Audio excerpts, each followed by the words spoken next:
Peristiwa 1 Maret tahun 1966 dikenal sebagai Operasi Tahun Muda, merupakan aksi militer yang dilakukan oleh sekelompok perwira muda di dalam Angkatan Darat Indonesia yang dipimpin oleh Letnan Kolonel Untung.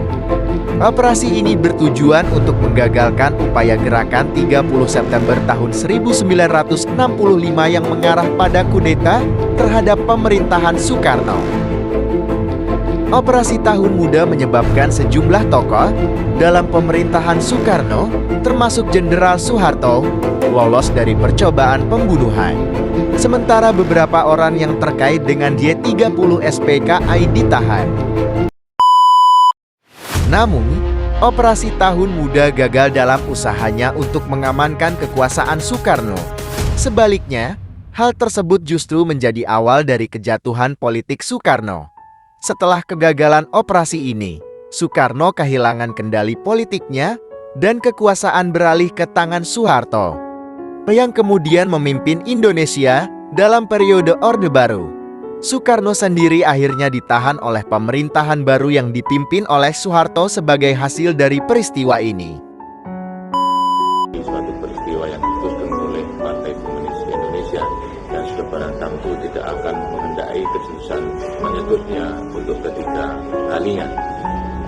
Kita telah tadinya memang kita agak kurang mempunyai kewaspadaan di dalam politik, artinya pengamanan di dalam politik, sehingga kita itu lengah mempercayakan sekali bahwasanya PKI benar-benar akan berjuang untuk kepentingan rakyat Indonesia bersama-sama dengan kekuatan sosial lainnya. Tapi nyatanya tidak demikian. Persoalannya sekarang adalah kita harus berusaha sekeras-kerasnya agar supaya PKI tidak akan bisa.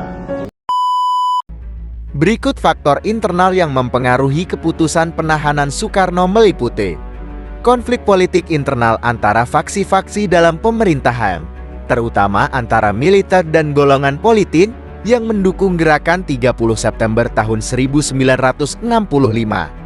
Ketidakstabilan politik pasca percobaan kudeta yang membuat Soekarno kehilangan otoritasnya dan memicu kekhawatiran akan stabilitas nasional.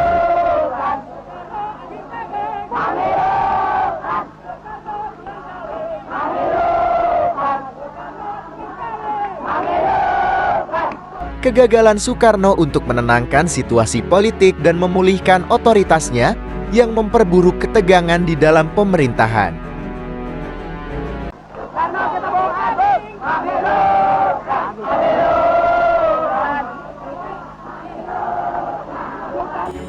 Berikut faktor eksternal yang mempengaruhi keputusan tersebut antara lain: tekanan dari negara-negara barat, terutama Amerika Serikat, yang menuntut perubahan dalam pemerintahan Indonesia.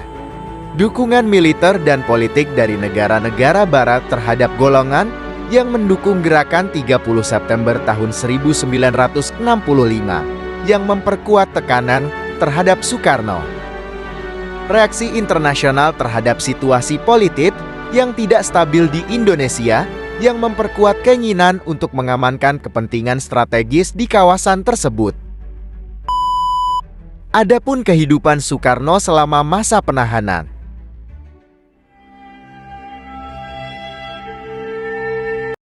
Selama masa penahanannya, kehidupan Soekarno dipengaruhi oleh kondisi penjara yang keras dan pengawasan ketat dari pemerintah Orde Baru yang dipimpin oleh Soeharto.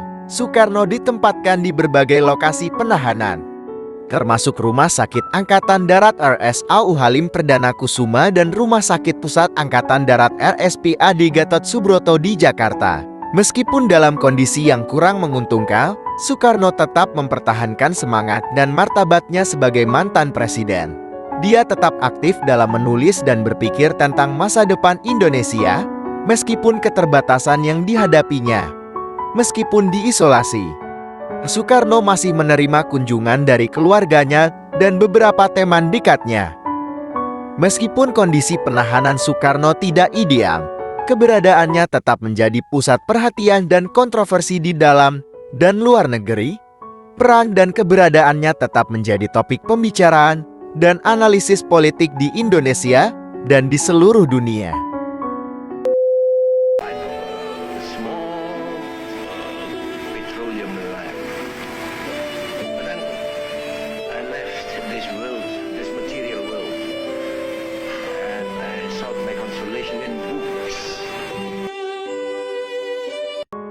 Penting untuk mengingat bahwa penahanan Soekarno pada akhir kekuasaannya merupakan bagian penting dari sejarah Indonesia yang kompleks dan kontroversial.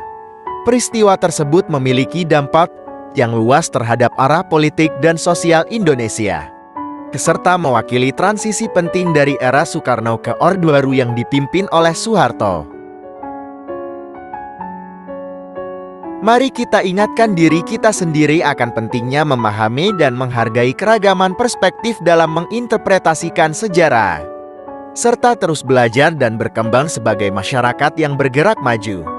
Terima kasih telah menyimak narasi ini, dan semoga kita dapat terus belajar dari sejarah untuk membangun masa depan yang lebih baik. Jangan lupa untuk terus mendukung kami dengan menyukai, berlangganan, dan berbagi video ini kepada teman-teman kalian. Kami sangat menghargai setiap komentar dan masukan dari kalian. Sampai jumpa di video berikutnya.